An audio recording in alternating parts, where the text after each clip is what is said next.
a couple things I'd like to say. So, just let me know. Yeah, let's do that now. Go Thanks ahead, for Barb. being here, Barb. Yeah. Okay, sure. Yeah, thanks. Sorry I couldn't be in person. I'm on my way to Reno today. I just wanted to let you guys know that yesterday in the meeting, well, first of all, we want to say thank you to all those who are helping fight the fires that we're experiencing. And we know you're all going through, lots. It's just been horrendous. But CDOT is, we're getting fire updates. The commissioners are regularly. I'm staying on top of it and just wanted to let you know that our thoughts are with all of you. And then yesterday, well, I wanted to say also for those of you who came to the Colorado Traffic Safety Summit in Grand Junction, if any of you came to that, thank you. Thank you for coming. We had 350 people, and the workshops and the breakouts were fantastic. So Jason Smith and team and all of you who participated really did a great job. And then lastly, I wanted to let you know that we took an additional 24 million yesterday out of reserves to put towards fire. So I just wanted to let you know that the commissioners are actively, making sure that we have enough money just, as we go further into this fire season. So, and then lastly, I wanted to let you know we had a workshop with our scenic byways, and many of you are on scenic byways, and 13 of those are nationally designated, and we literally lead the way for the scenic byway program in the nation.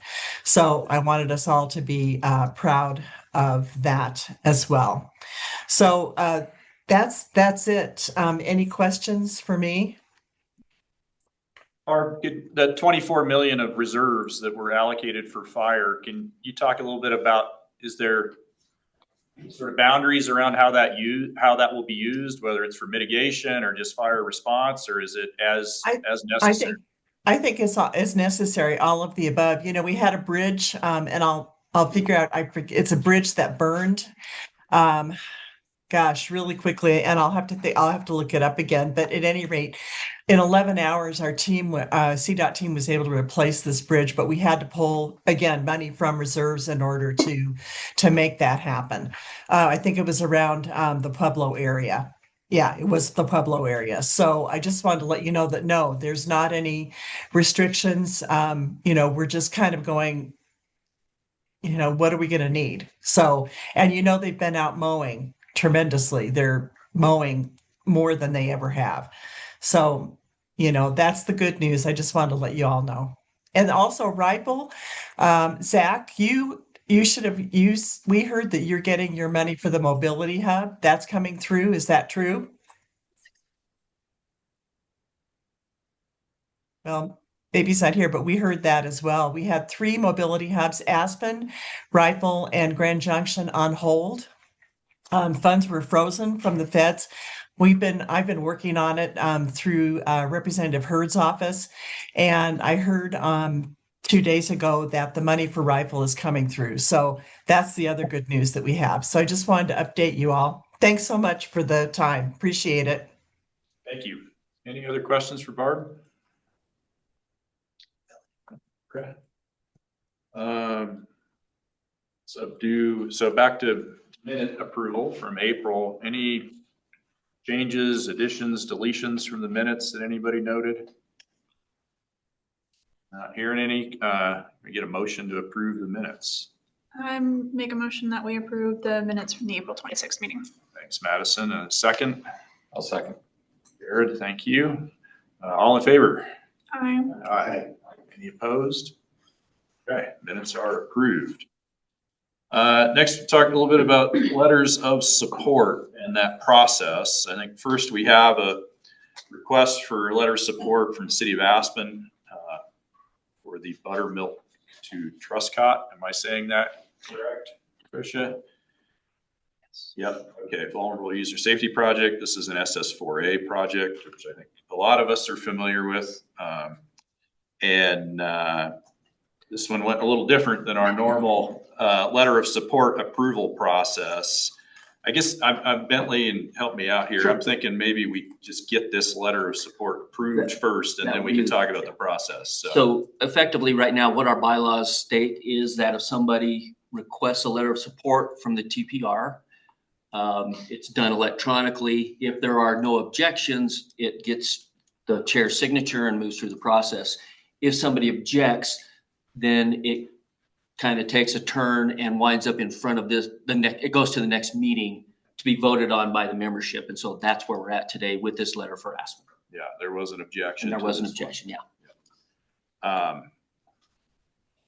Tricia, do you have anything you want to say about the project or the need for the project? And then maybe we can try and get through a vote on this.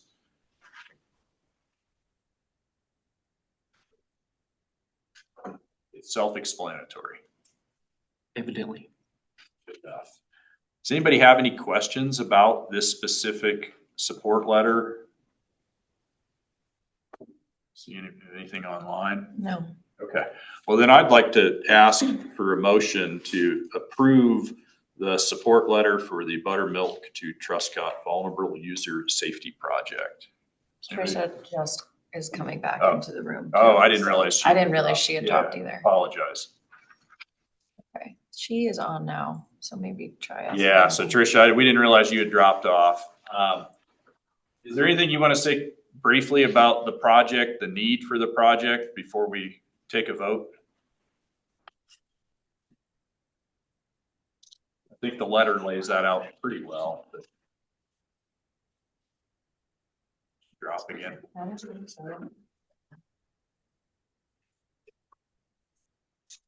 She's on. Okay. All right, well, Get a motion. yeah, anybody entertain making a motion for approval of the support letter? Yeah, I'll make a motion to approve the support letter. Thank you. Sorry, I can't. West Village. Yeah, and I'm trying to acknowledge everybody when they. Yeah, Sam Guarino. Sam, thanks. I can't read that far away. Yeah, I know, you're fine. I'll get you some binoculars. I can't, it used to be I couldn't read up close, and now I can't read far away either. So Sam made a motion. Can we have a second for that motion? I second. Who was that? We couldn't quite tell. Addison, Town of Silverthorne. Thanks, Addison.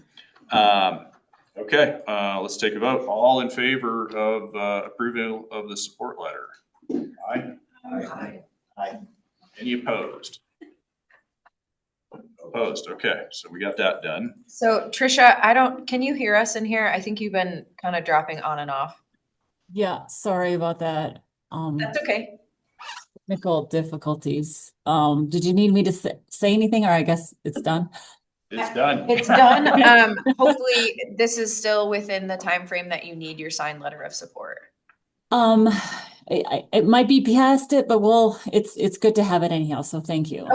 Okay. Okay, so let's talk a little bit about this process of how we have been essentially by email and by silent consent approving these support letters. I think that has worked pretty well. And of course, we've been doing that for support letters for grant opportunities that we don't have a direct hand in awarding. The things that we need to vote on to award to projects, we have always done at these meetings. But I think this experience raises the question about whether we should make any changes. And Bentley, do you want to have anything to add to that? Well, when this first came up, we kind of ran into a challenge in the fact that with this particular instance, we had two entities pursuing the same grant. And so the letter comes up, one of the entities votes to not support the letter, brings us back here. We ultimately approved it. But in my opinion, it kind of opened up a bit of a hole in terms of our process, because I personally don't think that it's appropriate just because you're pursuing the same grant that you should deny somebody else for pursuing that grant. So if we have competing folks, their applications should compete on their merit and not have one get kicked out by the other because they're pursuing the same thing. And so when we first started talking about this, I brought it up to Tom, and I think Brian may have actually been involved in the conversation as well, with some concern about maybe changing our bylaws because, again, it just didn't feel right that I could, as Garfield County, that I could Sort of make a have an impact. Yeah, make a tactical maneuver to try and, on a Town of Eagle project. So we started kind of noodling some alternatives. And I think, I'll back up a half a step here. There may be circumstances where it's appropriate. Let's say that, the city of Glenwood Springs in their 3-mile area plan has some very specific expectations of projects. And the town of Carbondale maybe encroaches on that somehow. That may be a legitimate reason for denying a grant application when there's conflict between a master plan or a true conflict between two local governments. That might be a good reason. But if it's just mere competition, we didn't feel like that was appropriate. So we have crafted some bylaws and a bylaw change to try and address this. Now, in my opinion, I think the first step will be to determine whether or not the group, generally speaking, feels like this is a problem or not. If it's not, we'll leave the bylaws as is. If it's determined that it is a problem, then we should make those changes. So I guess the first question is, does anybody else have a problem with it besides me? And then maybe I'll just leave.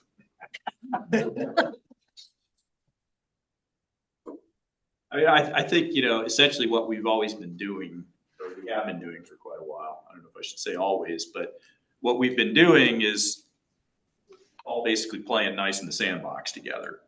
And do we need to make a rule to ensure that we continue to play nice in the sandbox together for these open grant awards where we just don't, the TPR has never tried to vet or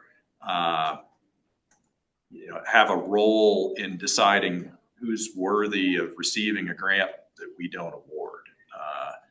I don't know. What does everybody think? Trisha has her hand raised. Go ahead, Trisha. Yeah. Sure. Let me take my mic.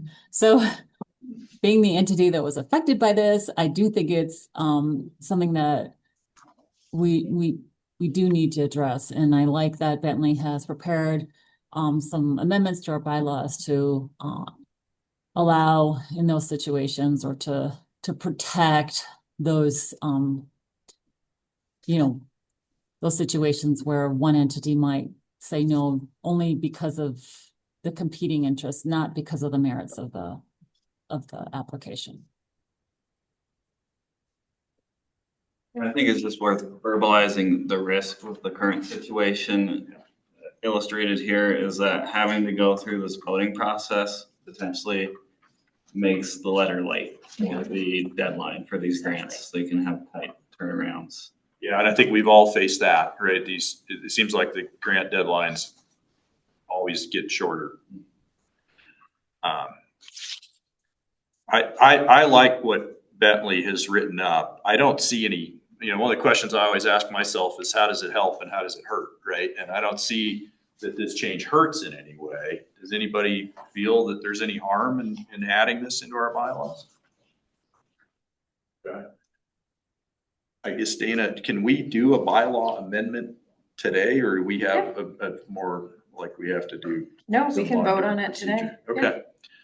Well, with that, I'll ask, does anybody want to make a motion to adopt the bylaw amendment as proposed and drafted by Bentley, or propose any kind of editing to this? My only comment. Yeah. Okay. My only comment on this is kind of where Bentley started. If one of the member jurisdictions has some sort of adopted plan, policy that would support opposition, could that be reason? I'm not seeing that as one of the kind of 4 items. I'm seeing it's the Intermountain Regional Planning Commission's adopted plans and priorities. I'm not seeing that we could say, hey, Carbondale's comprehensive plan directly contradicts this project by Garfield County as an example. as being a valid reason to oppose. And I do think that that could be valuable in some situations, but I think holistically, I agree with you guys that we've always said as a TPR that more money coming into the TPR, more grants coming into the TPR raises all boats. And I don't think just opposing another jurisdiction just for the sake of not competing is a worthwhile use of an opposition vote. Yeah, I think fair enough. I mean, counties and towns always have plans that are in harmony, right? So that, but, Lockstep with Garfield County, all fire. Ben, Given the time sensitive nature of these, is there a way we could expedite it by like an email vote? Like each entity has an email vote, but whoever's in opposition has to provide some sort of summary of what they're opposed to, so we all know what the issue is, and then we could vote by email so that the letter could actually be on time versus waiting for the next kind of meeting. add a second round email vote, right? Yeah. Like we do the initial one. If somebody expresses some opposition, they get, 7 days or 5 days to send out a statement of their opposition. And then there's a rebuttal statement within the sign, and then we try a second email vote and see if we can get through it. If we don't, then we go right to the meeting. Yeah.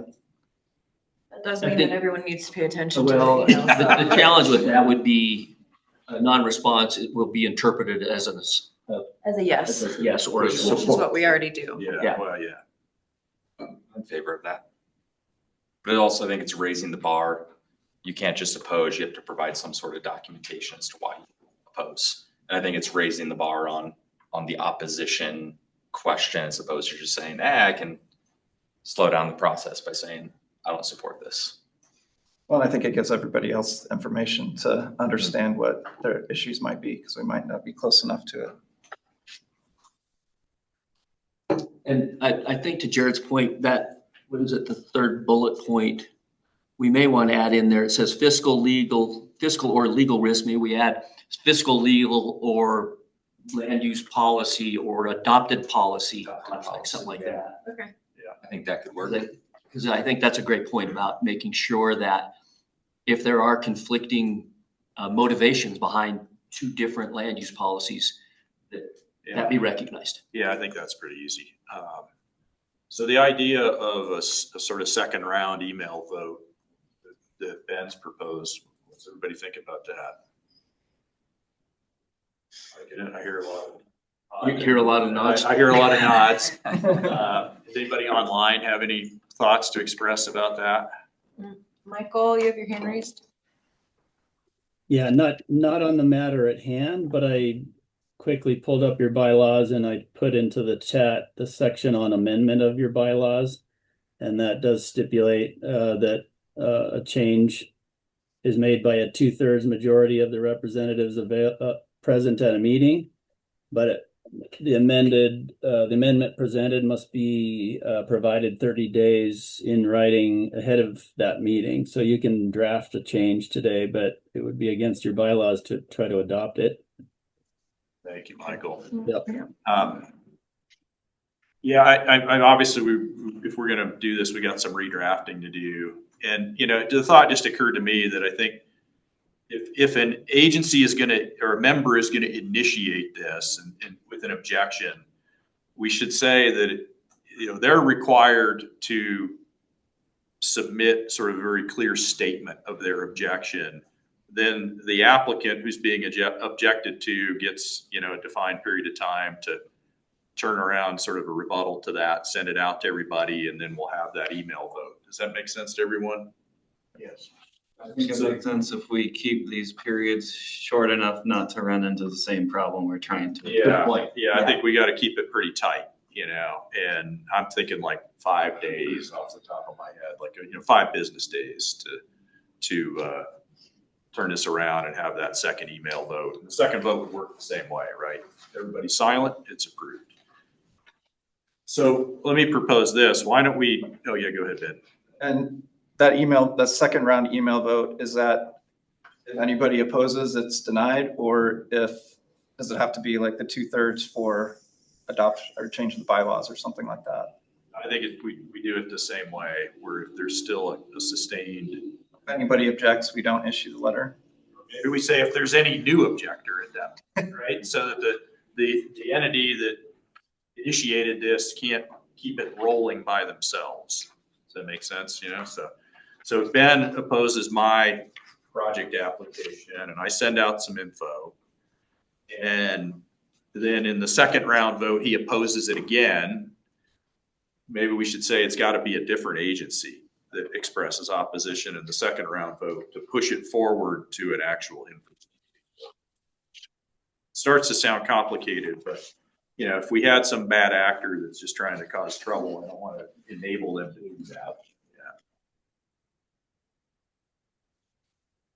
Wouldn't at that point, they would just vote no in order to, That's a good point.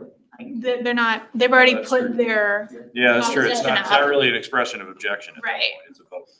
What if that same person has an issue with the different issue? Because they've got new information, Right. basically. Yeah, that's a good point. I think on the email, the second email vote, it could just be a simple majority, It's just a simple majority vote. Yeah. whether we support it or not. I think we've given the opportunity to state why you don't support it, and if we all can read that statement. I don't know if there's much value in presenting it here at this room or at a meeting. I mean, you're gonna state the same things. So then there's sort of an appeal then that you could, if you get voted down, you could come back at an in-person meeting if you really wanted to. That's fair. So that you- Well, I guess I'm a little slow on the uptake here. Yeah. I'm challenged in following how all this is playing out. So just to kind of recap, we're gonna go out via email, just as it has in the past. Yep. With the requirements or the additional steps that we're gonna change in the bylaws. If somebody says no at that point, then we change that process entirely. I guess I'm Yeah, kind so of lost. I think the way it would work is, and Ben, jump in if I'm getting your intention wrong, but the way it would work is if somebody says no, then there's some more information that gets distributed. Okay, so there's second email round. Yeah, Okay, second, that's kind of where I second got email lost. round, so everybody gets a little bit more information, right? The entity who said no, when they say no, they provide their reason why. The It applicant, has to meet with that. yeah, Okay. and then the applicant gets to provide a statement why they think that other entity's wrong. We all get to look at those and vote. Okay. And, and that's a yes, no vote. Okay. And if a majority say yes, then we write the letter. Majority say no, it's effectively dead unless somebody asks for it to be brought to an in-person meeting. Okay. It's obviously Yeah. Yeah, I think that sounds good. the key here is it's I think, Robert's Rules of Order.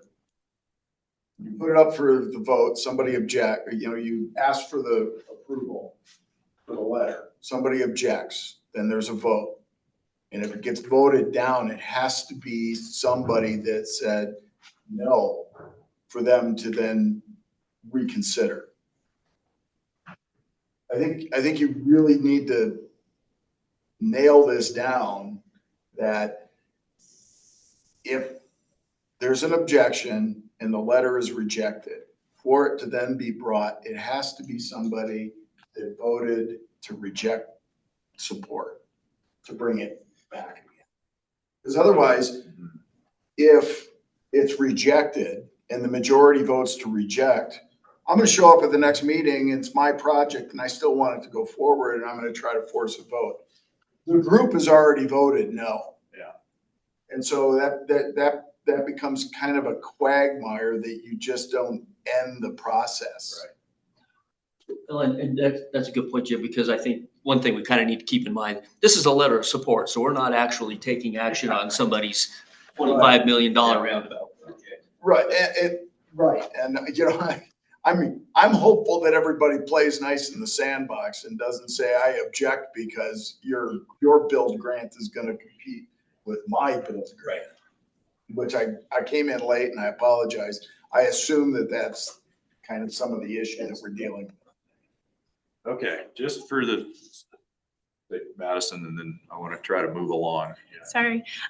Is there a way that we can codify that it's literally just somebody puts an objection, they put their objection in writing, and then the jurisdiction gives their response and that's it? Like there's no back and forth, multiple rounds of each jurisdiction trying to kind of one up each other?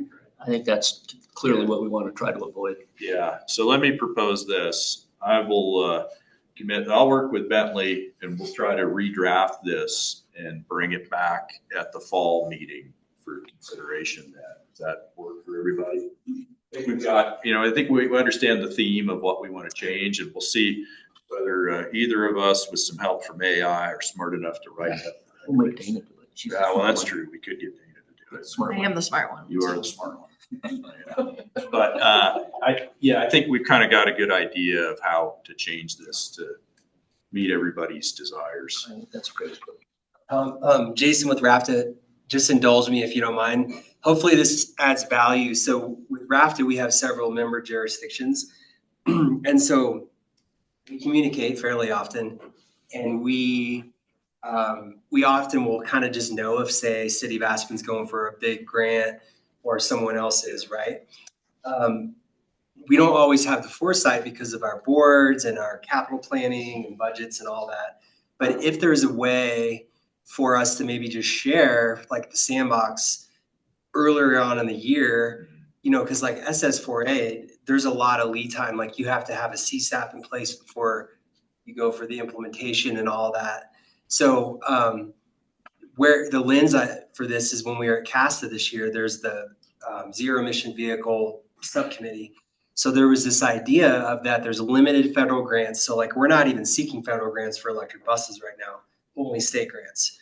But if, say, we kind of know what everyone's like vehicle replacement plan is for that year, RAFTA being kind of a bigger fish in the sea, we might be willing to set out a year to let someone else go for a grant. So I'm not saying it's all voluntary. It's just communication, but it's just maybe a thought where we, especially these big grants, federal grants, if we just kind of know that someone else is making a move on it, just an idea. Yeah, I agree. I mean, the communication, as always, is key.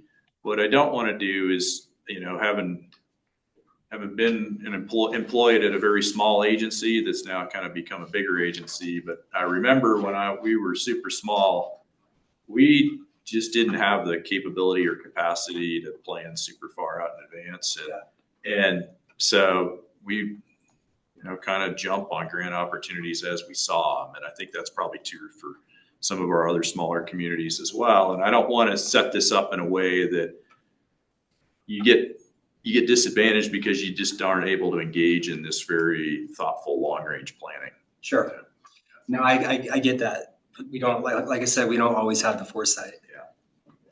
Well, let us take a stab at it, and we'll have this some revisions to look at at the next meeting. Someone did request to disclose who objected. I don't know if we want to do that or if we need to do that. I don't know. What do you guys?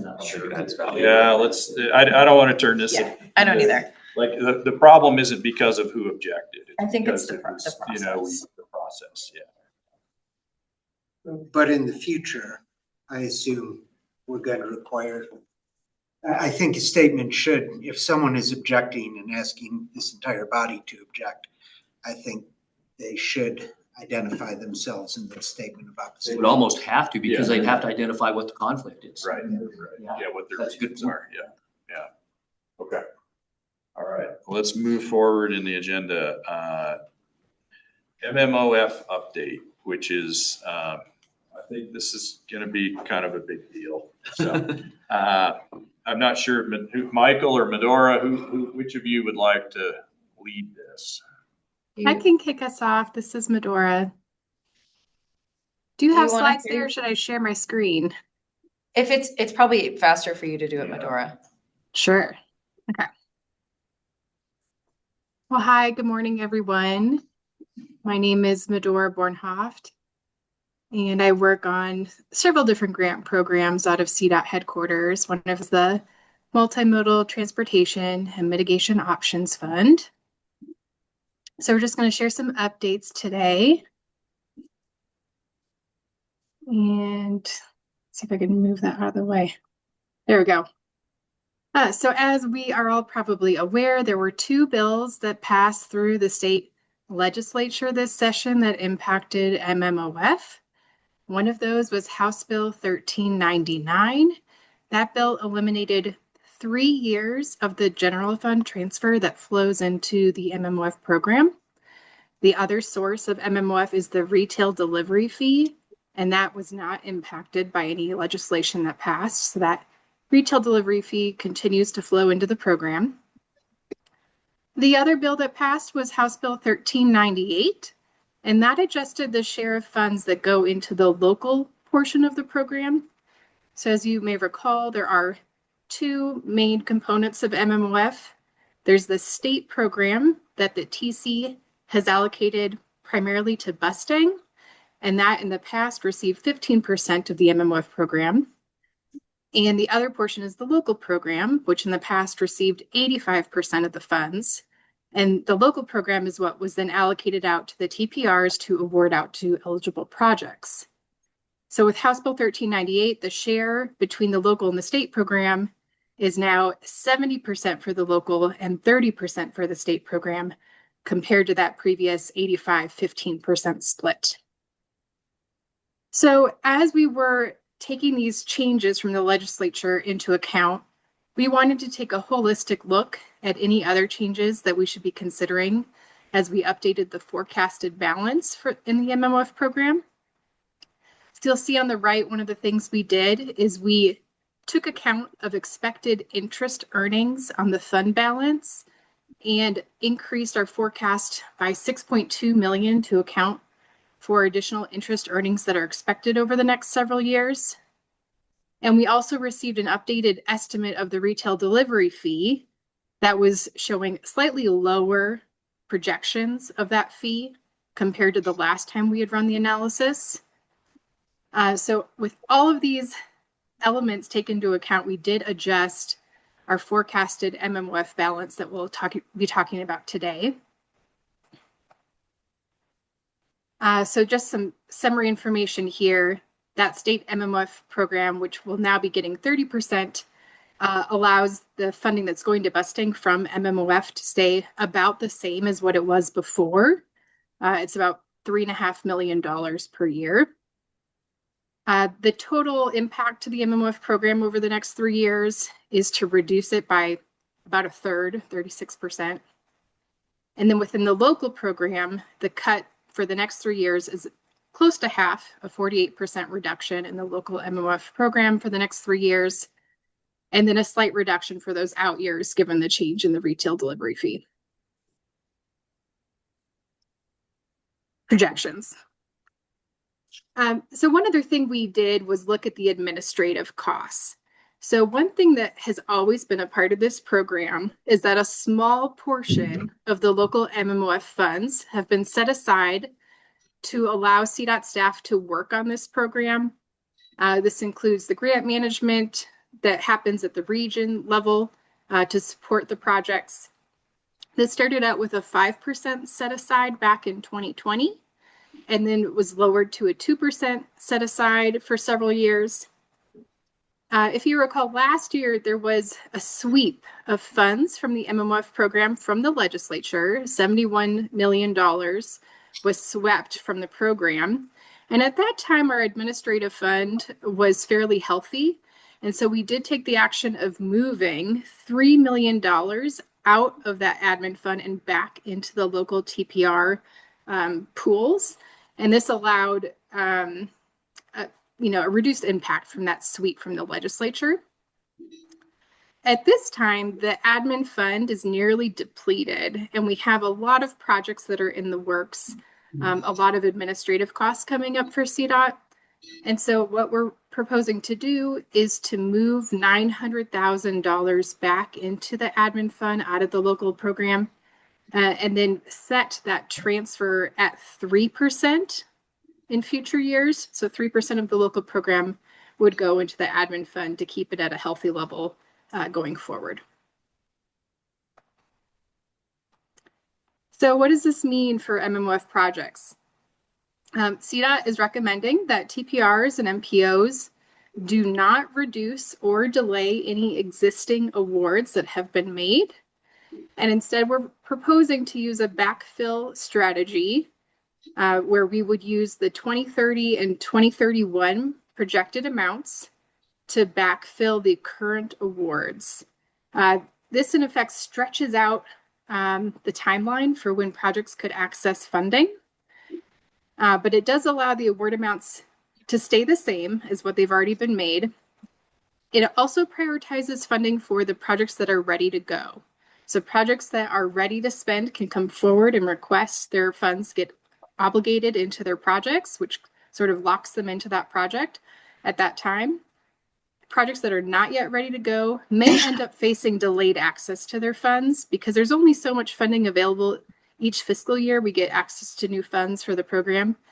So they may be delayed till the next state fiscal year for projects that are not as ready to go. This next slide gives a little bit more information about this approach. We're calling it the cash management strategy. So projects can advance up to 2 years of their future awards when their phase is ready to go. And the securing of funds happens through an option letter if your project is a construction project and is executed through an intergovernmental agreement or IGA. If your project is a study or a purchase that gets executed through a grant agreement, then it's actually the grant agreement that obligates and secures those funds. So if you have any questions about the status of your funding, just reach out. You can reach out to your CDOT project manager or to Michael and myself, and we can figure out where you are in that process. But it is good to know at what point your funds get secured and you have access to spend them. And then also to support this cash management strategy, we're developing a project funding schedule. And so asking for information from all the CDOT project managers and local agencies about when they are likely to get to the next phase of their project, so we can develop a plan for when projects can access their MMOF funding. So this next slide talks about our next steps. There's no action required for the Intermountain TPR. We do recommend you withhold any additional award making until 2027 at the earliest, and that would be to award your remaining fiscal year 2031 funds. But you may choose to wait even longer given the various changes we've seen in this program. It may be prudent to hold off on making any further awards for some time. For local agency project sponsors, the next steps include consistent communication and coordination with your CDOT project manager. And for CDOT is to continue supporting the program and sharing information with the TPRs and MPOs. So here's our last slide. This table is also available on the MMOF program website, and I'm just going to walk you through it. If you look near the bottom is the row for the Intermountain TPR. And some of those first columns are talking about the next 3 years, 2027 through 2029. And what it's showing is that there are almost $2.5 million of awards that Intermountain made for those 3 years. And with the new projections, the amount available to award is 1.2, almost 1.3 million, which produces a shortfall of 1.2. The next two columns show you what you're projected to have for 2030 and 2031. So you can use all of your 2030 funds, that's 762,000, and most of your 2031 funds to backfill that 1.2 million shortfall. And that leaves that remaining amount of 370,000 in 2031 to award at a future date. So with that, I will turn it back and see what questions you have. So I'll just say we talked about this at STAC, and I'm trying to convince myself I understand it, but I still can't explain it. And I think the essence of it is state's got a budget crisis. The legislature is trying to solve that by making cuts in all sorts of different places. it puts us into a bit of a jam because in this current cycle of MMOF, we have awarded monies that now don't exist, have been cut away. And the solution is to borrow money from the next cycle of MMOF to fulfill the existing awards. Not going to be a whole lot left in the next cycle unless, I don't know, the God's willing, there's some, funding surplus that evolves, but I think we've got better chance of getting rain than we do that. And, so just, I think that for myself, my takeaway has been that MMOF has been great for local agencies, and we can probably fulfill funding for what we've already awarded, but the future is bleak, which is unfortunate. I try to console myself by saying, well, just like, with federal funding, there's always some other federal funding program that rolls out in the future. And either maybe we'll get more revenue for MMOF or there'll be something else that will come down the pike in the future. But I just haven't been able to really find a happy takeaway from this. But it is what it is. And I do have a lot of empathy for the staff at CDOT who take the sandwich that was handed to them by the legislature and then try to figure out how do we keep doing the things that we've already planned to do. It's a challenge. So that's kind of my 2 cents on this, having heard this a couple of times now and trying to understand really, what does it mean for us as local agencies and as a TPR? With that, anybody, I'm sure everybody could make lots of colorful comment about how we feel about this, but does anybody have any questions? Hi, it's Addison with Silverthorne. I just want to make sure, because this is accounting that's beyond me. But is it just safe to say that there will be no new MMOF awarding funding that until 32 at the earliest? Is that a safe way to think about that? Yeah, that's my conclusion, Addison. Okay. And then even then, there might be a little bit of money left in the out year of what I'll call the next cycle, but who knows? That's a ways out. So, I guess the good news is it looks like we can probably fund the awards that have already been planned, but this just is going to probably dry up at least in the next several years. Copy that. Thank you. And Medora, if I'm getting this wrong or you want to, politely disagree with me, please do. I think there could be a chance to award those 2031 funds a little bit earlier, but the funds would be available in 2031. And as I was saying, we've seen so many changes to this funding levels in this program that I do think it's a good idea not to make further commitments at this time and to see what the funding levels turn out to be as we get closer to 2031. Yeah, I definitely agree with that. Yeah. I have a question. So if we're not going to be approving any projects, what is the benefit of the 2-year preloading on projects? I mean, are we talking about pre-funding a project that's in 2033? Yes, so good question. The 2-year advance ability was instituted last year as part of our cash management strategy when the sweep of $71 million occurred. At this point, it doesn't have much of an impact because awards are generally out to fiscal year 29, and we just hit fiscal year 27. So at this point, it sort of means if you've been awarded funds out through 29, you can access them if you are ready. And then if we continue this cash management approach into the future, and if there's awards out to the future, yes, then we would, that's what that would mean, like what you said. But we're really just trying to align our available funding balance with projects that are ready to spend, because what we had seen in the past were projects that were at different stages of readiness and maybe awarded different years of funds and not able to access the funds even though they were ready. And so we're really trying to keep the funds moving, get projects done, and not grow this balance of funds that ends up looking pretty interesting to the legislature that they could tap into. So we want to reduce the pot of funds sitting out there. Thank you. We're way behind stuff. If there's any really critical questions on this, look, we can take one, but I'd like to try and move this forward.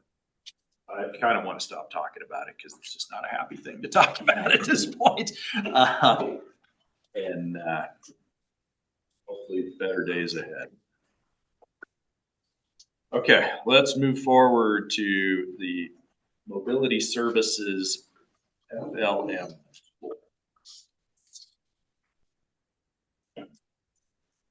Hey everyone, how's it going? Morning. Hey. So my name is Tom Joyce. I'm with the Office of Innovative Mobility's Mobility Services, and I'm here today to share a little bit just about our office and kind of some of the tools that we have going on that maybe you would be interested in at a later date, and then to kind of go through and update on the statewide transit pass report that just finished, as well as our first last mile toolkit, and share a little bit about that information. So just want to make sure everyone can see my presentation as I'm going. Yep. Okay, cool. So, a little bit about mobility services, just in general. We're part of the Office of Innovative Mobility.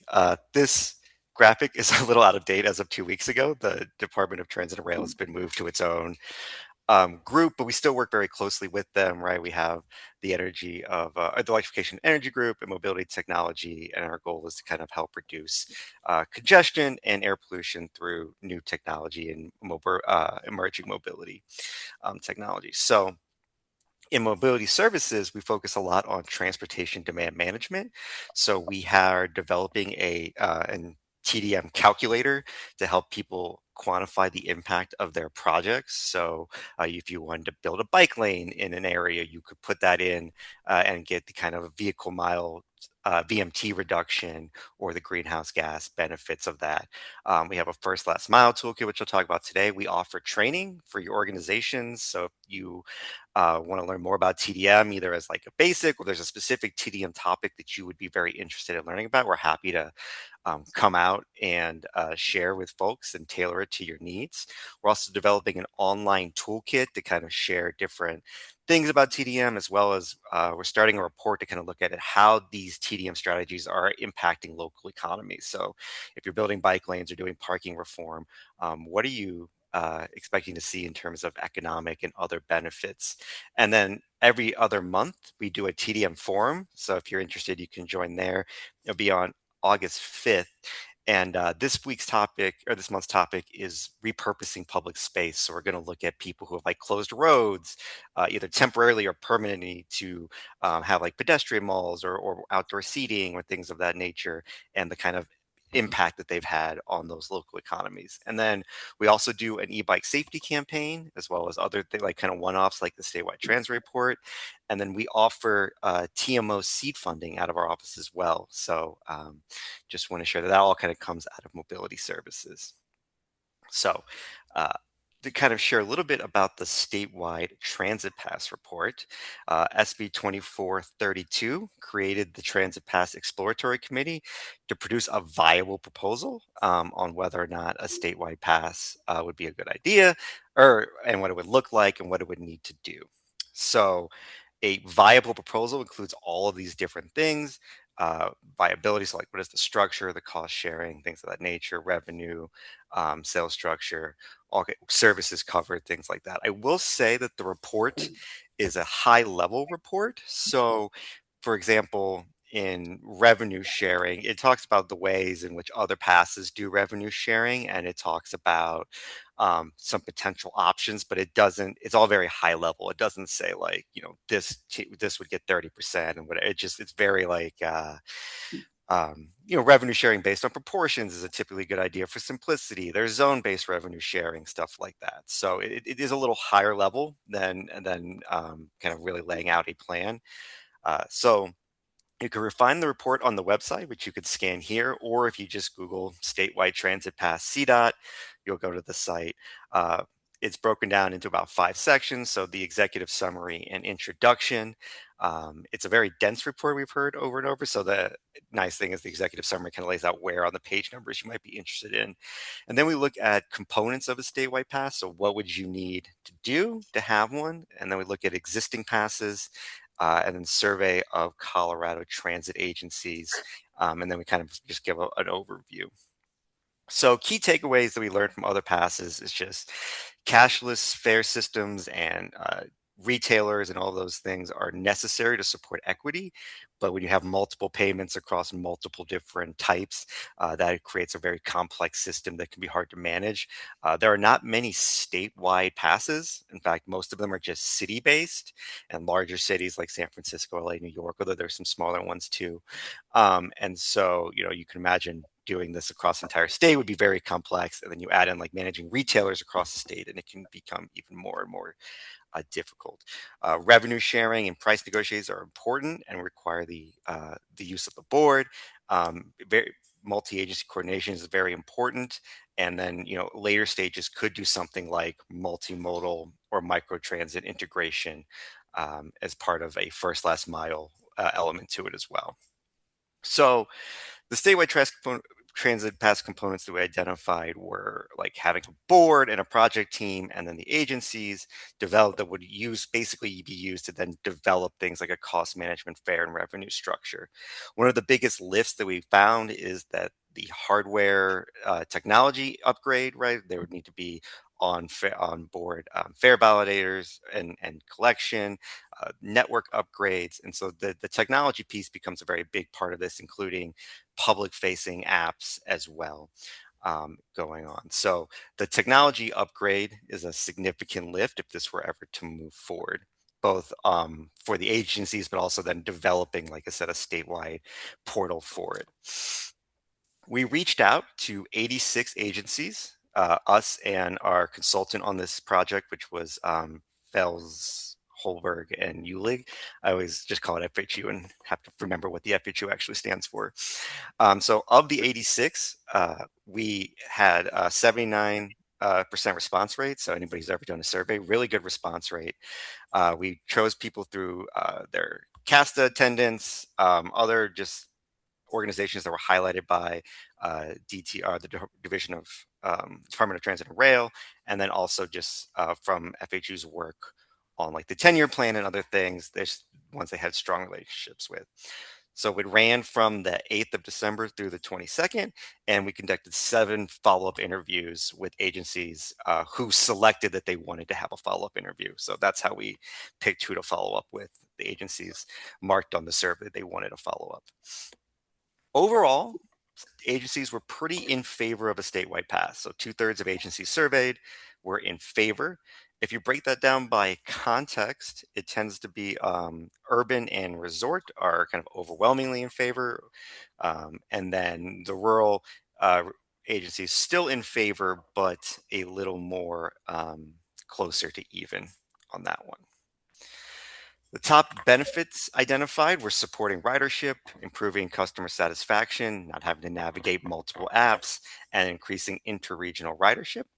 And then the concerns were just technology and integrating payments, confusion between this app and a local app, and here's another thing, loss of cash fare. And then not listed here because it wasn't part of the survey, but what came up a lot was concerns over cost and staff burden. So how is it going to impact local staffs? One of the main things that came up over and over again is very important for agencies to keep their current fare structure, which has an impact on so not a general statewide pass, but each one would have their current fare that they would keep. So what do we find ultimately and kind of produce? So things like I said, like details on revenue sharing, ridership impact, cost sharing would have to be further analyzed. We analyzed kind of again, like what are some best practices? What do we see around revenue sharing? But we didn't come up with any specific formulas or things like that. And I think that would be a next step if this were to move forward. Fare control was incredibly important and is a kind of a deal breaker for agencies to participate. The inclusion of paratransit on-demand free fare agencies is important to statewide coverage and also including kind of other more rural communities. Overall, it was kind of portrayed as a trip planning app where you could kind of book multiple agencies, kind of allow for all-in-one planning.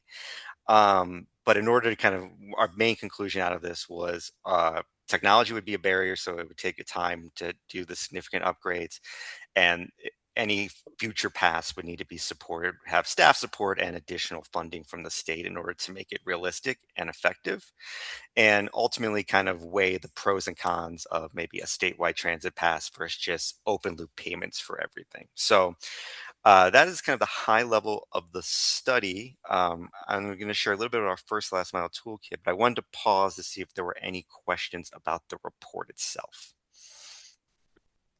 Can I just ask a question? Yeah. Is this aligned in any way with, there was that Connected Colorado project a couple of years back that kind of came and went, which was really, I think, focused on trip planning with a potential evolution into payments and whatnot. How is this aligned or coordinated with any of that work? Great question. Yeah. So Connected Colorado, I believe, became Co-Transit, which still exists, and I think launched their first like trial element. And Co-Transit could be, I think the thing is that it started, like you mentioned a little while ago. So the technology is maybe wasn't scope of this mind, but it could be a good base moving forward if this were to go and be expanded. Co-Transit, which again, if you're interested, I can pull up the link here in a second, but also if you just Google CO Transit CDOT, you should be able to go to the website. That could be, again, and it's being tested right now with a few transit agencies in a specific area. It could be the basis for something in the future. So obviously it would need to be expanded, and I think more investment would need to be put into it. But yes, that is like a pretty good starting point of something that we could move forward on in the future. And I can see if I can pull up that link while if anybody else has any other questions.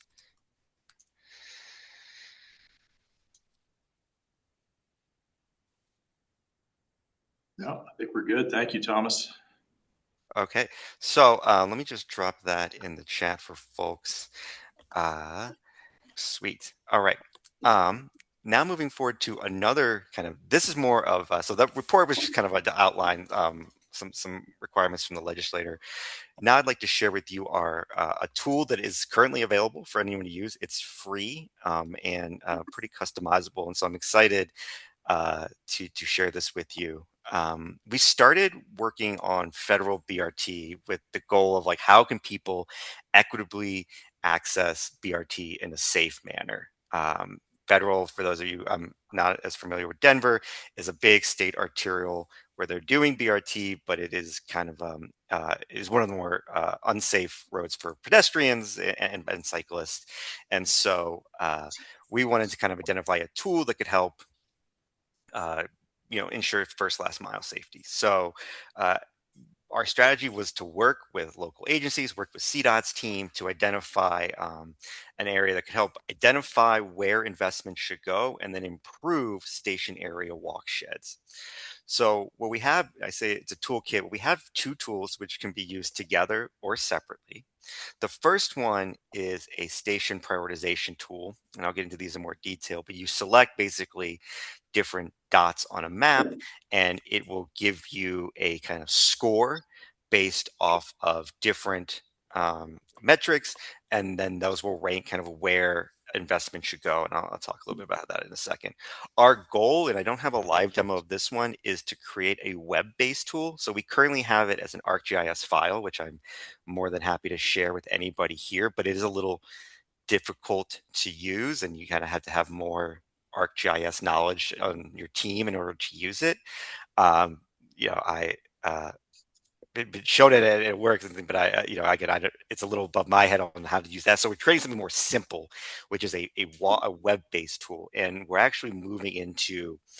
I'll mention this again later. A second round of contracting to develop the web-based tool, and so we might be looking for couple testers, or we also might be looking for like feedback on what features you would also like to see in that. So in thinking about what would help you prioritize first last mile or station area investments for your transit services, or I think realistically too, you could just kind of pick intersections with walk sheds, things of that nature. It will what you would want to see would be really helpful as we move forward, and we would love for you all to be more involved in this project. And then ideally, the kind of way they work, again, they can be used separately or together, is once you identified your top need, we have a tool that you can use on your phone, and this one exists and ready to go, where you can walk around an area and mark all the things that you see need improvement. And this is a great tool to kind of actually be out in the field and lead structured visits. And I'll show that. I will demonstrate that one here today. So just thinking about how these tools can be used either together or separately, I first and foremost is just prioritizing investment. So if you need a systematic way to help prioritize funding, this can help structure those conversations. It would be great for a grant application. You can show that this is the highest need stop in an area, things like that. It can augment existing analysis, so stuff that you already have. It can help just support and build on that and understand the multimodal environment a little bit better. I think one thing we've seen used by not just local agencies, but a nonprofit who was interested in using the Walkshed tool was to support both stakeholder discussions and community discussions. So it gives you a pretty good thing you can show to decision makers, but also like you could lead because it's very simple to use. And I think with just a little explaining of what you're looking for, you could take a small group of non-transportation professionals out there in the community and lead like a walkthrough with them if you wanted, or if you had like a citizen transportation kind of advisory board. I think Greeley had something similar to that, and they took them out and used the tool, and they were doing part of their merge project. And then again, also it can just provide structure to a site visit. We went out with some local officials in an area, and they really liked it, but it gave us kind of a very clear structure and things to look for in that. So in the walkthrough analysis, basically what we did is we identified each of the stops. This started on BRT on Federal, here's Federal Boulevard. And then we we divided them by land use context. And then we drew a half-mile walk shed around them using sidewalk data. And then we kind of, for each one, gave them a score. So for example, a population index includes population, employment, households, mobility. So disabled population, zero vehicle households, elderly populations, and children. We had an equity index, a safety index, and two safety indexes, one for ridership and one for pedestrians. And then we put them all equal to each other. So each stop is rated. So if you see 100, this means out of all the stops, this is the one with the highest score. So they had the highest number of 65 and over. They had like the second highest of under 18, the highest equity score of all of them. And so it sets them equal to each other. This is a similar methodology that was used for Dr. Cog's equity index. And so once we do that, then we picked Federal Boulevard because it scored the highest on all of this. So all these sub indexes were put together, got a total score, and then we moved on to our second phase. The web tool is basically going to do all of that for you. Is kind of the goal, is that you kind of pick there, and you can either draw the walk shed, or you can kind of put in how many miles that you want around it. So if you have a more rural stop, you can expand that walk shed, right? We also tested this using CDOT's. The first phase was focused on urban BRT, but then we used it to support CDOT's Outrider and Mountain Rail in Fraser and Granby. So you can certainly apply it to any land use context that makes sense for you. And basically what it'll do is it'll do all of that same stuff, but it will now automatically do it for you, and it'll populate all this information here for you, and it will rank them. So once we identified the location, we went to that location and we used this. This is what I call, so that first one was the prioritization tool, right? It helps you direct where you want to put funding, or where you want to go investigate, right? Or go do a walk shed audit for, or anything like that. Then, and again, this could be used for transit. This could also just be used for any area where you're doing multimodal improvements. So we've tied it to transit, but it can certainly be decoupled from that and used in any way you find interesting. And so what you do is, and this all works on your phone, which is great, right? Because you can just go out there on your phone, and you put your name, you identify what the issue is that you see. And I think the other thing that's important to note is when you make these, because we have instructions on how to make them yourselves, you can change whatever these are, right? And the opposite is true. You could suddenly use this tool to go out and identify things that people like. You would just maybe need to set the expectations clearly on what you're looking for when you're out there, right? Whether you're looking for issues or things that you like. Probably couldn't do both at the same time because that would get confusing. But I think if you wanted to lead one group out and say that, right, you could certainly do that. And these are all customizable. So for example, in Granby, it was important to look at um, different. So they wanted us to change some of these as well, and so I think we added. I don't know if it's on this latest update, but we added like snow removal and things like that. You can pinpoint, then you use your locations on your phone, which is nice, and you can, or you can type in your address, but you drop a pin and it'll tell you where you are, a quick description, and then you can upload pictures of it too, which is super nice. And like I said, this is all customizable, and then you submit it, and then you do it again for each issue you find. And so what you end up getting is a shape file that kind of looks like this. So when we went out to Federal Boulevard, again, this half-mile thing, I think there was about 6 of us. It took us like an hour-ish, and now we were out there with grad students and stuff like that. These were pictures that we took, and each symbol on here that you see is an issue that was identified using the tool. And then same thing in Granby. We identified 76-ish transportation safety issues in less than 2 hours with about, I think, 8 people walking around in 2 groups of 2.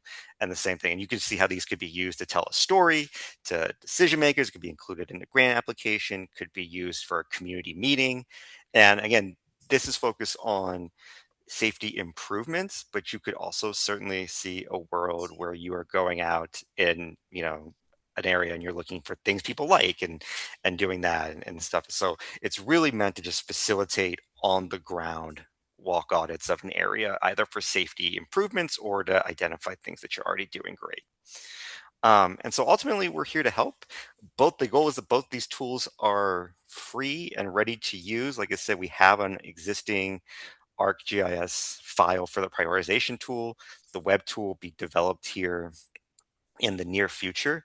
And it will be, like I said, we were definitely looking for input on what you want to see. And then we have and I'll drop the link in the chat. We have a memo on how to create this, the walk shed tool. If you have survey 1, 2, 3, and then you can easily customize it.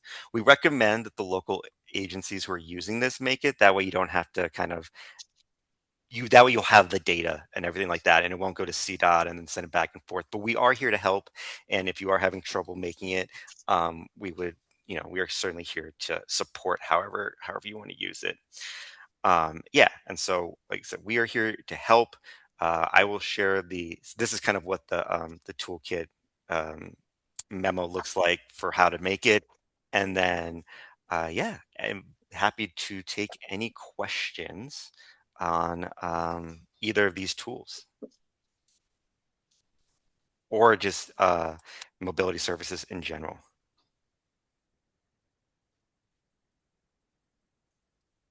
Any questions from anyone? Drop the other link to this walk shed tool in the chat. Yes, I see an online question. Hi, Tom. It's Barb Bowman. Commissioner Bowman, I just wanted to give a shout out to you for the e-bike toolkit, e-bike safety, because I will let you know that I'm working with this Colorado Tourism Office on stewardship messaging. And as we have a coalition, and as I'm calling my coalition partners around the state, e-bike safety keeps coming up. And so the town of Avon, so I sent it to them and I'm putting it out in our messaging, a monthly messaging to all of our coalition partners. So thank you for that.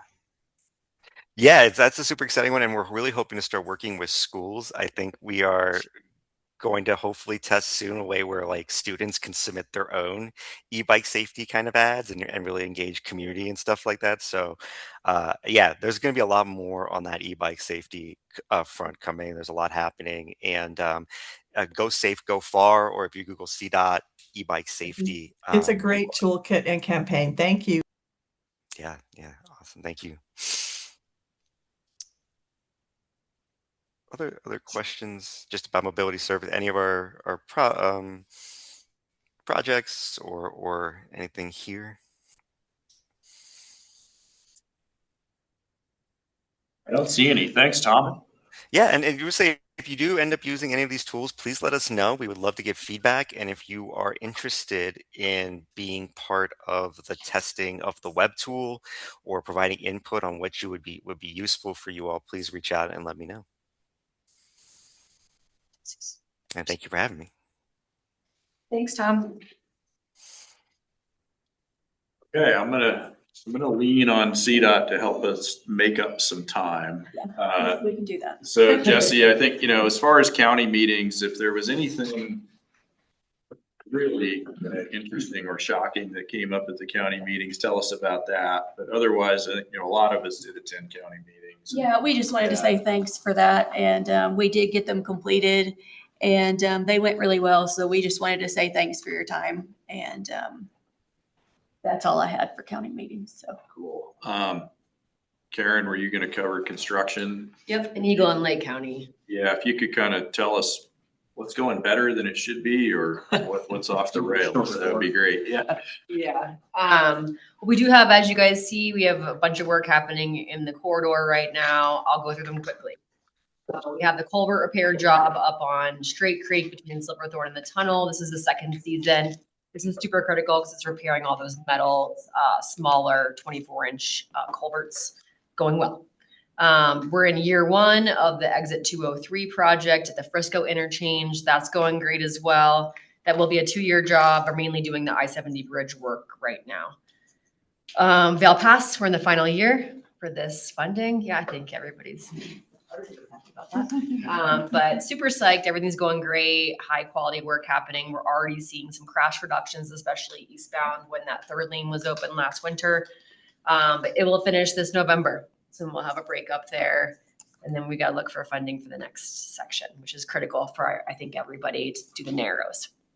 It has not fallen off our radar. And we have some money towards that in the 10-year plan, but it's not enough. There is work happening out here paving. We're trying to stay on top of all the I-70 paving. We see the quality deteriorating. Doing the best we can there. Eagle to Gypsum, a huge project. It's like an $18 million paving project. And you're probably seeing the work. We are widening the Eagle westbound off ramp because we know that has been backing up. So that's some other work you're seeing out there. Tons of bridge deck work happening actually east of Eagle. And paving is starting, as you're seeing. They're already doing some leveling. Last paving job is the Highway 24 job just north of Leadville. Running into challenges with the Willow Creek fire with that right now. Our batch plant and aggregate source is within the evacuation zones. We're on pause since July 5th. So we're watching that closely. We can do a little bit of work right now, guardrail, some wall repair, but we're also hesitant to take too many lane closures, knowing that we might need to have more evacuations. So watching that very closely. There's a good chance that's going to go into next year given the delays. So that's the paving. That's all the work we had this year. I have a few design projects I can highlight quickly. Just curious on that Highway 24 project. Easy to guess that will push to next year. We're not saying that yet. So easy to They get. weren't supposed to pave actually until August, so maybe. If it did, does that then, what's the consequence of that for projects that you had planned next year? It doesn't matter. It's the same funding. It'll just go to next year. We're probably gonna have to pay a remob. So it'll be a financial consequence, but it shouldn't impact the projects we have planned at this time. We don't have any other jobs on 24 next year. So it should be fine. Great. A good question. Some jobs in design in Eagle and Lake County. We're still working on the East Vale Pass Wildlife Crossing job. No construction funds on that. We're working really prudently on the chain station improvements in East Vale, getting ready to select an alternative on that, which will be great. We don't have construction funds for that yet because we weren't sure what we were going to end up picking. So big need there. Main Vale Wildlife Fence job. That's going to be between Main Vale 176 and connecting to what we did in previous years, or I think it's around 178. That will happen next year. We're planning improvements on Highway 9 near Green Mountain Reservoir with a ton of paving, shifting about a mile of the road away from the bluffs. That's not until 29. We do have a project in Breckenridge. So that will be about 6 miles of paving. We're looking at improvements at the Fairview roundabout. That's going to be a 2-year job starting next year. Red Cliff Bridge rehab. I don't know if you guys are aware, we have a load posting there now. There's a slight reduction of oversight or for certain weight vehicles there that we're in design that will start in 28. The paving job on the last section of Camp Hale of Highway 24 after this job's done, and the last job was in, I think, last year. That's planned for 2029. And that will include around 5 million of safety improvements, some shoulder widening. We're looking at improvements there. 8224 roundabout set up for next year for construction. The next section of paving is planned, top of El Pass to East Frisco exit. That'll be in 28. And then we are planning a ADA ramp job throughout the county next year in Eagle County, Camden. You mentioned Vale Pass, and I wanted to ask a question about that one because I think it's so critical to all of West Slope. And everybody wants to see the Narrows get finished. I know you had plugged some money into the 10-year plan, which I was super excited to see. And then at the I-70 Coalition meeting last week, I kind of pinned your boss down. I'm like, well, what's the gap? How much are you looking for? And not to have you call him out, but the number he threw out was another 50 million. That's about right? And yeah, I mean, we have to see where construction costs are going. I mean, they've been fluctuating. That's the right magnitude. And he did qualify it by saying it depends on what year you're going to build. Yeah, exactly, and that's is there anybody? Is this fall to you or anybody else in CDOT to sort of with that 50 million target start looking at federal grant opportunities, or how does that work with CDOT? Yeah, I mean, we're a little bit, we won't get the 10-year plan funds until 2030. So we have some time. But yes, 50 million is very hard for the region to come up with while we're balancing our resources. We will need to look for a grant. I think it's too soon. To be transparent, we still have not gotten a finalization of the amendment of our last grant agreement agreeing to reduce scope. We've been trying to work with them for almost 2 years now, I think, to get that grant agreement. So it doesn't feel prudent to request money to do the scope when it's actually still in the last grant. So I think we're going to just bide our time, like finish this job, finally get whatever grant agreement we have now, finalize the amendment, finalized to reduce the scope. And then maybe in like a year, we start really honing in, because usually that project is fully designed. It is shovel ready, probably could turn around maybe in 3 months to update like specs or whatever, but it is ready to go. And so again, I think maybe like a year or so before we're ready to go, we would look for grants because usually they want a quick turnaround. So we have a little time, but it's definitely, the internal team here, me, John Cronholm, the RE of the area, we're very passionate. We want to see this done. So I think everyone just know that we're going to do everything we can to try to look for opportunities. Yeah, thanks for describing that in a So, little more detail. Yeah. Karen, the Narrows would be the final phase. Of the previous grant. So the environmental assessment for this area and the original PEIS shows 3 lanes both directions the whole way. Oh, okay. But it is a massive project. I mean, I think over $1 billion. I mean, it is massive because there's 16 different bridges. If you put the bridges back to back, it's 1.6 miles of bridges on Vail Pass, and we've done 2. And so the bridges are super expensive. They were around 50 million each for these last 2 bridges. So they're very long structures, they're tall. And so it's a massive undertaking. We picked the original scope for this grant based on the areas that had the highest crash rates, that we thought we could get the best crash reductions and improve travel reliability. So we'll continue to pursue projects up there with that in mind. So this will finish that first phase. Thank you. The next phase, I mean, just to throw that out, is really, I think what we need to do is continue the 3rd lane just a little bit more east. So it's like a mile to where it really starts to get steep. So Vail Pass is, I think it's between 7. Ideally for an interstate, you want a 5% grade steepness. And Vail Pass is, I think, it's like even up to 8% in some areas, high 7s. And where it's really steep is it starts around 184, and that's where we start to see spinouts and some operational challenges. So getting that last mile from right now, the 3rd lane starts at 185 at the first structure we've done eastbound. So getting that mile from 184 to 185 would be huge. And some of that has bridge and tunnel enterprise eligibility, so we can get funding for sections, but that'll be the next thing we're honing in on. Probably more than you wanted to know, but. Karen, I have one quick question. So I don't make it to the big city that much, but what is going on at Floyd Hill? Oh, I'm sorry, I don't go that far. I stop at the tunnel. I can't speak to that very well. I don't know, Roland, if you. That's a different region. Different region. Different program area. Sorry, I can Google it. I know kind of as much as. It's all torn up. Like. It's all torn, I know. Actually, it's not.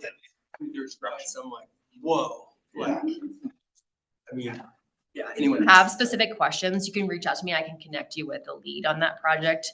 No, it's just pure, yeah, like user curiosity. Yeah. Like I'm not angling for anything at all. I was just like, this just looks really expensive.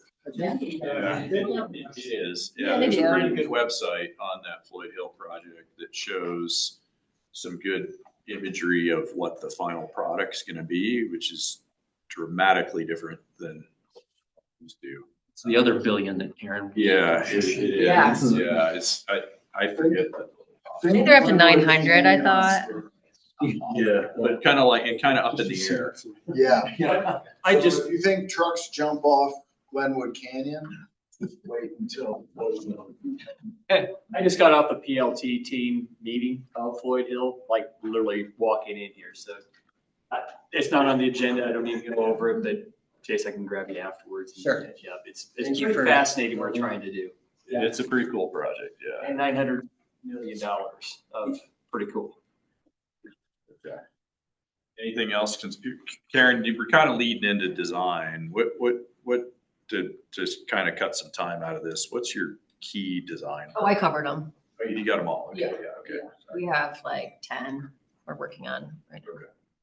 And if you want, I have a presentation. I can send it to Dana and she can access it too. I can reference it. I'll do that. I'm gonna suggest we skip the local agency update. Oh, do you want to do the other side of the TPR? Roland's the other side of the TPR. Roland, what's going well and what's not? Well, we don't have enough time for that. I'm gonna give you a project update. Yeah, please. So we've got Elk Creek Bridge Replacement Project in Newcastle. That should be completed this fall. Great partnership project with the town. Placing a bridge over Highway 6. We did a bridge slide on that one to kind of keep traffic going in the event that I-70 goes down, because it's a risk and resiliency, kind of consideration. There's a detached ped bridge, which the town will take ownership of. So that'll be completed this fall. We do have a project in Glowing Canyon right now. We're hoping it's completed this fall. Are you having delays there, or? We don't got enough time for that. It's a challenging contractor. I would bet that it's going to get completed this year. Then we've got a resurfacing job between West Rifle and Rulison. We're pretty far along with that. That'll probably be completed in the next month or so. And just in that general area, if you've been going between like Glenwood, Rifle, and Grand Junction and back, they've been doing these rolling lane closures around Rifle due to an overhead utility power line relocation. It's bad. It's not a CDOT project. It's a utility project. So we're getting a lot of complaints, rightly so. I was coming back from Junction 2 days ago and I got delayed 30 minutes to go 5 miles. So upcoming, we have a scour mitigation project on a bridge over the Colorado River in Rifle. We're just waiting on the 404 permit, and then that'll go to add the next few weeks. That'll be winter, spring construction, and then we'll come back next fall and do landscape and wetlands restoration work and that kind of stuff. After next season's, hopefully we have a runoff next year. The big project next year in Garfield County is going to be the Bowling Canyon Phase 8 project. That's probably a multi-season project, at least 2 years. Probably a $70 to $75 million construction contract. Resurfacing, polyester concrete, type 8 guardrail replacement. There's some work at the Hanging Lake, actually above the Hanging Lake Tunnel. And we're going to do some work in the Colorado River to clean out some of the deposition that was left from 2000 and 2001. The debris flows that Andrew probably remembers so well. That there is some risk there with that deposition that occurred in some events. The river filled with overtop East by 7. So we've got to go in and do a little channel work there and clean it out a little bit. So you had asked Karen about grants. This is a project, amongst others, that we've gone for. I don't know how many federal grants we've gone after, at least 5 or 6. The grant program has changed a little bit. Jesse or Dave probably knows more about that, but I think a lot of things are kind of been on hold for a while. So we don't really have a good feel of what's coming down the pike or what we could even try and compete for. So, but yeah, Glen Canyon Phase 8, that's going to probably be at least one season of a head-to-head traffic configuration through half of the canyon. So every time we do that, the traffic impacts are, you probably, if you got to travel through the canyon, do it during off-peak hours. There's been talk of interconnector bus service between Eagle County and RAFTA. Don't do it in the next 2 years. The buses will just be sitting there. Roland, it's worth mentioning that going to coincide with that. And probably some additional volume as a result of that. Yeah, that's a great point.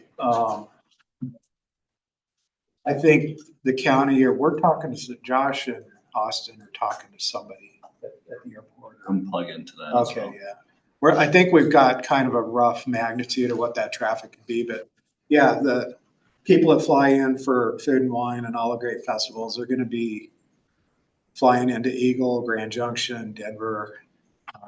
And private, they'll fly in a Rifle. Rifle, yeah. So, anyway, thanks, Andrew. That's a great consideration.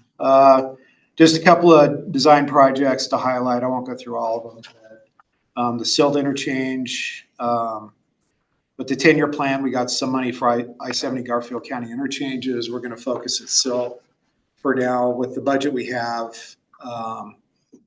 really, we're only probably going to be able to focus on one interchange, and that's at silt. We're having a lot of good partnership conversations with Jim and the town and their planning staff and trying to sort it out. There's some developments coming in, and it's kind of a puzzle of who's going to get in there first and do what, but we're working through it. We look forward to the partnership. I'll just remind the group, we do have a shelf project on State Highway 13.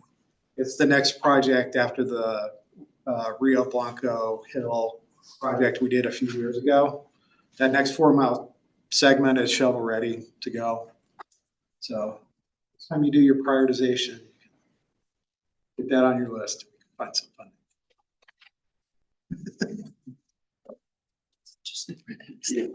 That's a non-committal head nod, by the way. That's all I got, unless you have any questions. Thanks, Roland.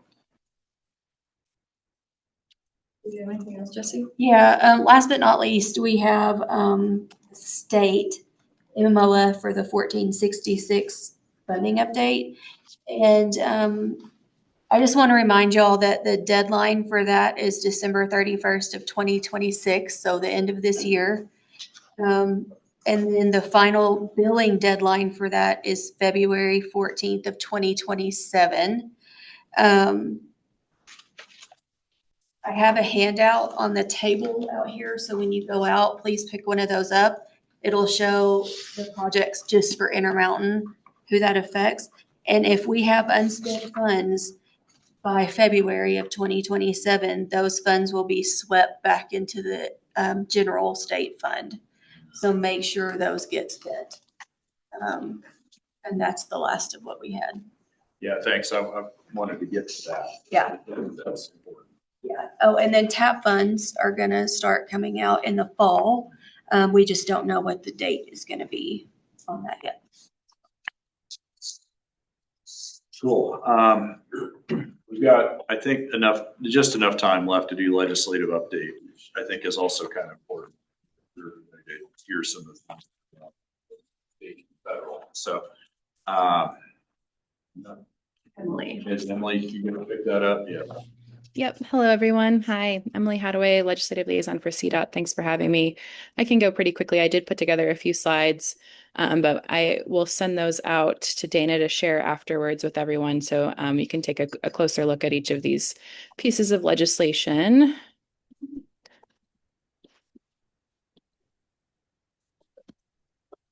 So as everyone, I'm sure, is tracking legislation, the legislative session of 2026 has wrapped up, but there are a few key pieces of transportation legislation that we're now in the process of implementing. I'll go through these quickly. As I mentioned, transportation safety modifications was a bill that CDOT was supporting. What I wanted to highlight here is that it does make changes to passenger traction law. Basically to clarify how two-wheel drive vehicles can comply when traction law is in effect. I do think there's going to be other changes coming in future years to traction law that still is just kind of a continual work in progress as we keep figuring out how to create statutory changes that benefit the safety of the traveling public on I-70 and in other spots where chain law is frequently implemented. So more to come on that one probably, but I just wanted to highlight that. HB 261127 was another bill we were supporting, which changes the reporting cycle for county coroners to report out on toxicology results from a death that resulted from a motor vehicle crash. That is now updated to be every quarter. So just something to for counties to keep in mind there. This is all information that counties already report on an annual basis, but it's been changed to be a required report and also on a quarterly basis. Increase of traffic violation penalties was a bill championed by Senator Roberts, I believe, specifically in relation to US 40, but also in relation to other roadways as well. It changes the points assessments for improper passing, has a few other clarifications around no passing zones, and then also directs CDOT to prioritize the installation of no passing signs in areas where crashes have increased and from no passing zone incidents. So that is one that is relevant to this area. SB 26152 changes automated vehicle ID system usage. That just makes a variety of changes to the speed camera laws. So if you are a city or county that operates a speed camera program, I would definitely encourage you to take a look at that bill or have your legal counsel look at it because there may be needs to update your ordinances to make sure that they're aligned with the new legislation. SB 26147 wildlife collision prevention will take effect next month, but the fee itself that's created in the bill begins January 1st, 2027, which will authorize DOR and authorized agents to begin collecting a $5 opt-in fee for collision prevention, wildlife collision prevention that would be remitted to the Bridge and Tunnel Enterprise and to the Wildlife Cash Fund at CPW to support wildlife crossing projects. So that is one that we are currently in the process of implementing and working with DOR and also in the future county clerks as well to ensure that everyone is prepared for that fee to take effect January 1st. It is an optional fee, but it's set up like the Keep Colorado Wilds Pass, where you are automatically opted in and then opt out if you do not want to pay the $5. Transportation safety cleanups is a bill that CDOT was championing, which has a variety of provisions. One I wanted to point out is that it updates the no passing lanes on I-70 to clarify that, or no passing lanes for commercial motor vehicles to clarify that no trucks can be in the farthest left lane in certain parts of I-70, and that's the general purpose lane. It previously didn't say general purpose, and there was some confusion around what does that mean for when Floyd Hill has their express lane up? What does that mean for the Maxwell lanes? And so that's been updated to say general purpose lane, so it's clearer in law, but there's a lot in that bill. If anyone has questions on it, I'm always happy to answer that.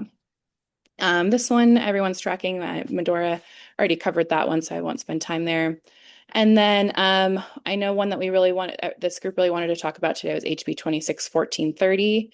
That will go into effect contingent on voter approval of Initiative 175. So if 175 passes passes the voters in November, that means that this then takes effect on from between January 1st, 2027 to July 1st, 2030, and essentially lowers excise tax and certain registration fees and road usage fees by an equal amount to however much revenue is diverted from the general fund and from various cash funds to balance the budget if that takes effect January 1st, 2027. There's also a few other sections in there.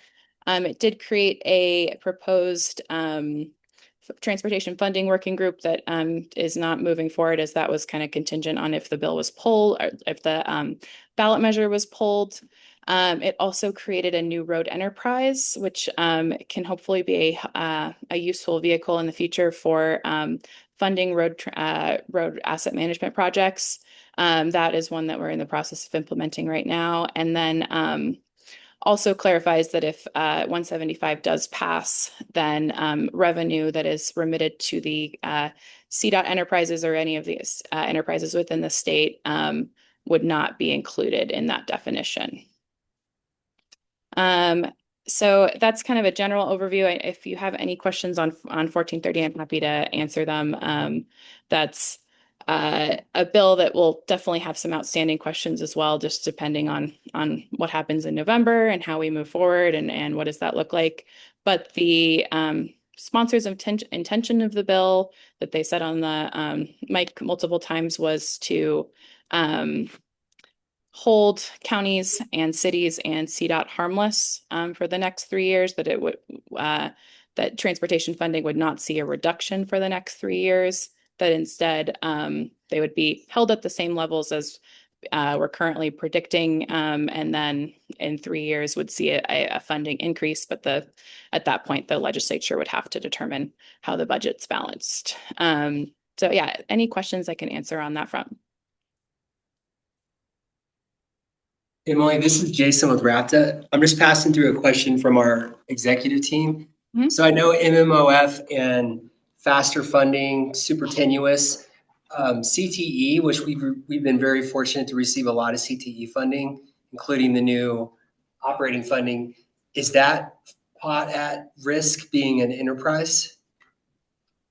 It's hard to say. I mean, at this point, a lot of how the ballot measure will be interpreted is going to come down to the legislature in January. So the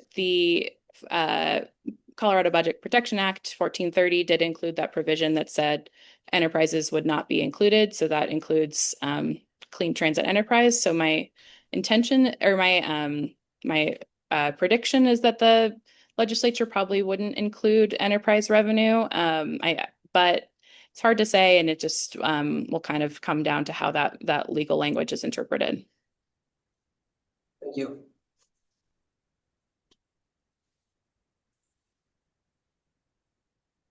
Any Okay, questions thank I can you. answer?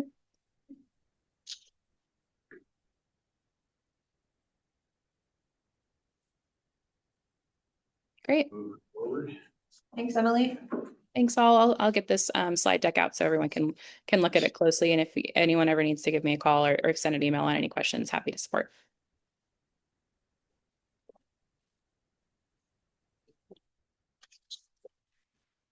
I guess, I'd kind of been, I don't know what to say about 175. Hopefully everybody's kind of following that. It's an interesting thing to create more roadway maintenance funding, which I think we all want more roadway maintenance, but at what cost, or what impact? Cost maybe not. So I think it's going to be interesting to see what the voters do with it this November and what the fallout is. We've talked about it the past couple of stack meetings, but it's just like, well, we'll wait and see. I think the messaging and the competing Senate bills are going to be extremely confusing for the voters. Yeah.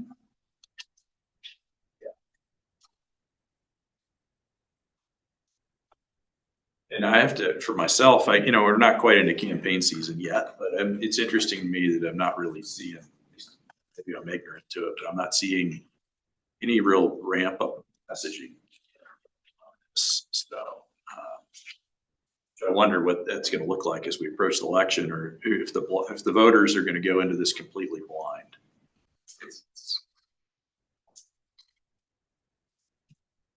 And I think there's an interesting discussion about, should we really govern through constitutional amendments?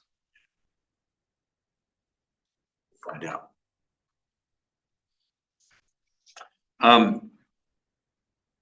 I think the other thing we're hearing is that the federal reauthorization kind of has some legs to it, which I find to be amazing, that we might get a federal reauthorization. I'm not going to hold my breath on that, but I was a little surprised when that came up at STAC that's starting to more likely. So that could be interesting. And, as I said earlier, it seems like there's always some new federal funding program coming down the pipe. And so what might come through that could be interesting.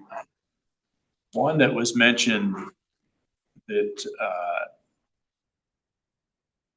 I made some notes of from the STAC meeting was, I'm trying to find the name of it. It's got a really catchy program name. It fits right into the current administration. I think it was like the Freedoms Road or something like that, funding program, which was going to be for congestion relief and was described as funding like 3 to 5 projects in every state, which I found interesting that there might be an equal spread of projects across all the states, which is not something we've always seen recently. So, and we don't really know how that's going to work yet, whether local agencies might be able to apply for that, but I think that'll be something to kind of watch for as reauthorization moves forward. I don't know. So I was just surprised that there is some movement on reauthorization given big congressional election coming up and a lot of uncertainty around that. So we will see. Hold your breath. Any other legislative related questions or thoughts?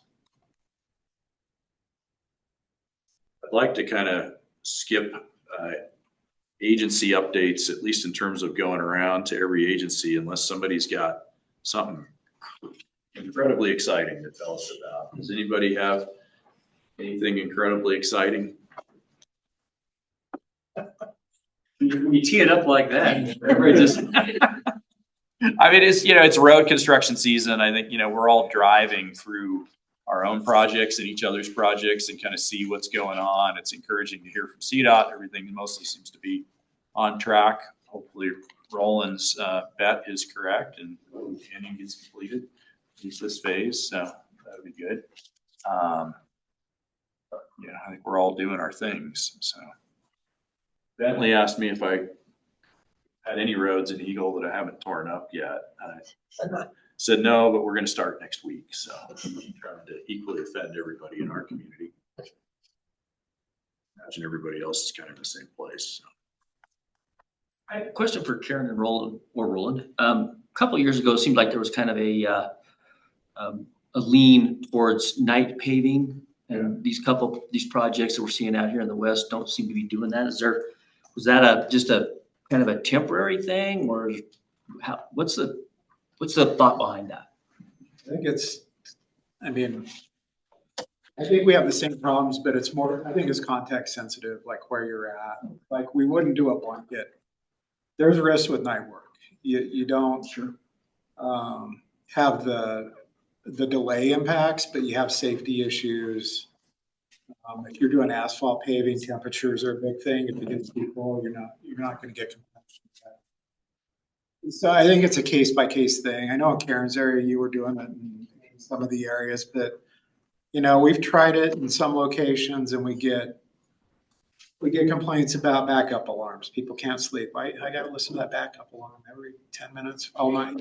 So honestly, I think as the valleys fill up and densify, we're going to head more and more to that. We're going to be forced into it just because, there's a user cost to delaying people that are using our system.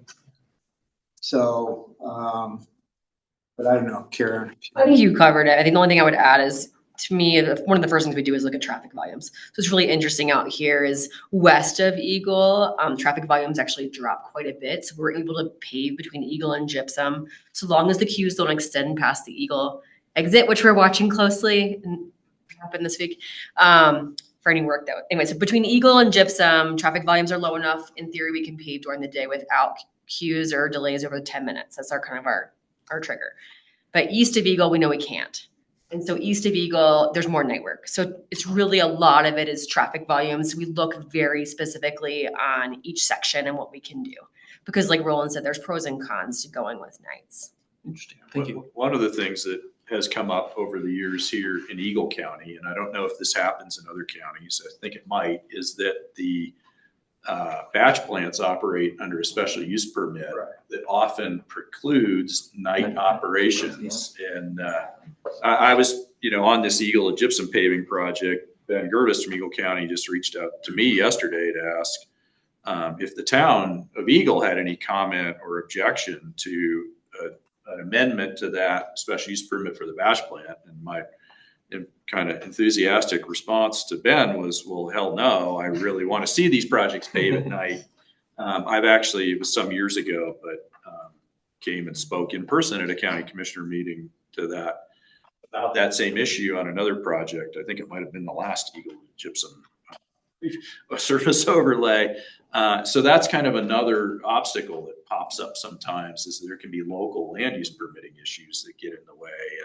And, and what I said to Ben was, I'm really supportive of that for all the highway work and really any arterial roadway within the valley. Because I think as Roland described and Karen too, just as we get more and more travel volume, the impacts of daytime paving become so great that it kind of outweighs the very real safety concerns that Roland described. I've done a bunch of night work myself. It's not any fun. I don't enjoy it, but I do know that in some cases that's the right thing to do for the public. So yeah, and I'll add on to that, Tom, that when we put our projects out to add, that's an unknown. We've had to do that a lot. I mean, I've gone to commissioner meetings and we just need a week's worth of nighttime batching and we'll get the project done, less impact to your it's not a guarantee. And we can tell the contractors that are bidding our projects, we'll go to bat for you, but if we had a way to get that security, those permit variances approved before we go to add, Because if you put yourself in the contractor's shoes, how do you bid it? It's all production based, right? And so that's something we could work on, with the counties more. We have it in Garfield County, Pickens County, everywhere we work. Even up in my area, we have Steamboat, Route County. We have to, every time we have a paving project, we're going in and asking for variances, and it's not a sure thing. And I think at least what I've seen here is it's not really CDOT that comes in and asks for the variance. It has to be the batch plant operator who comes in. And so, there can be a little disconnect, right? From the paving contractor, from CDOT as the project owner, to the batch plant operator that has to go seek the permit. And then, you're putting a project together years in advance. You don't know who the contractor is going to be. You may not, we have essentially one batch plant here in Eagle County, but you may not know who's going to supply that asphalt and need that specialty. So in the bid phase, it is really tough because those contractors just don't know what they're going to be faced with. Sometimes the county being asked for the variance is different from the county where the work's being performed. Yeah. Right. That can make that coordination. Yeah, we definitely are seeing that here in Eagle County, that this never used to be the case, that asphalt was being shipped into hot mix asphalt was being shipped in from Garfield County. That's become pretty common now. And so, yeah, you're right. It could be permit need in a whole, 50 miles away. It feels very removed. Any other local agency things that we want to share, or should we wrap this up? I have one item that I would like to bring up, and I'm not trying to be political, but we just got the build grant awards list came out. $1.74 billion. Colorado got $8.5 million. I think we, as a planning division, should encourage in some form or another the executive branch of Colorado to play nice in the sandbox with, regardless of who is sitting the executive branch. Yeah, that's a pretty bad showing. On average, it's $35 million should have been awarded to Colorado. $8.5 million. A lot of projects that, I think probably out of this region, there was probably $100 million worth of projects that we agreed that we would send letters of support on. Yeah, I within my own agency and my team, we're putting together these federal grant applications and kind of saying, geez, this kind of feels like it's a waste of time until we have a different administration in either the state or in Washington. And I don't think either of those things are going to change anytime soon, but it is the reality that we're in. That's where I think we have to encourage the playing nice in the sandbox. Yeah. Can we release Tina Peters more times? Can we release Tina Peters more times? That's nicer than we want to do. Yeah, I agree. One of those things I was interested in, Matt, have you guys gotten the Southbridge funding released, or is that still? So we got the right-of-way funding, the 2.4 million released, Yeah. and we had the EA approved last week. We have the right-of-way stuff done.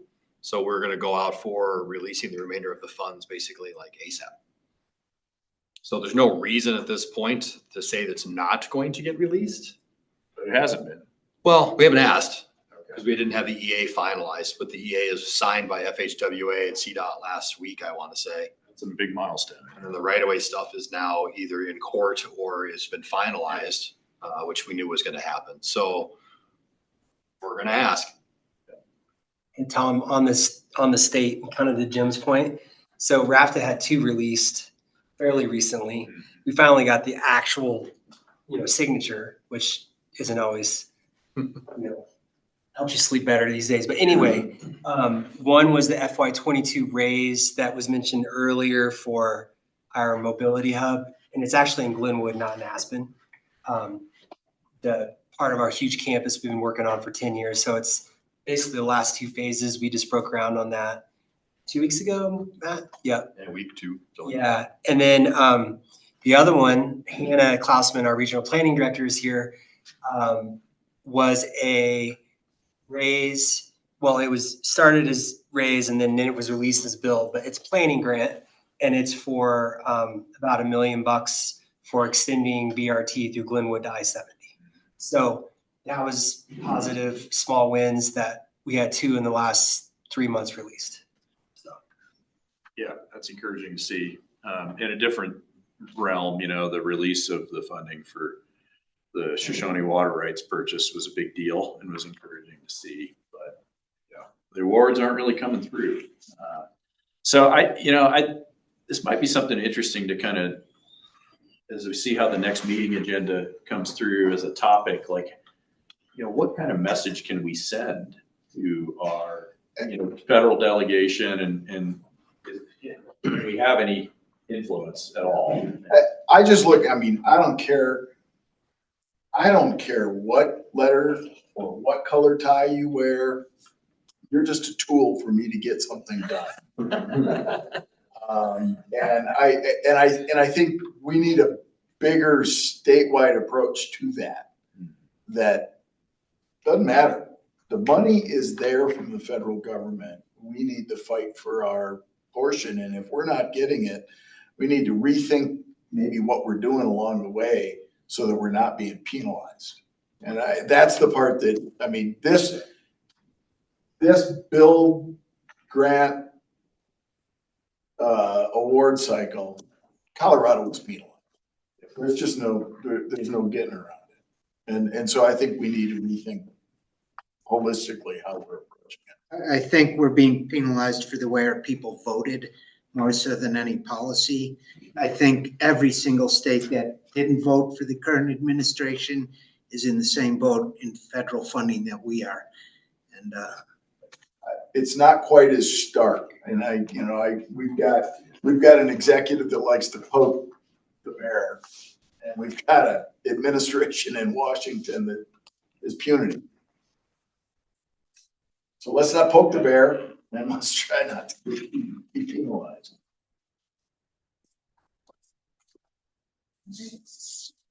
Okay, we're 12:03.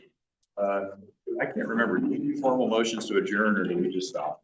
We just go home. Okay. All right. Have a great weekend. Thanks. See you.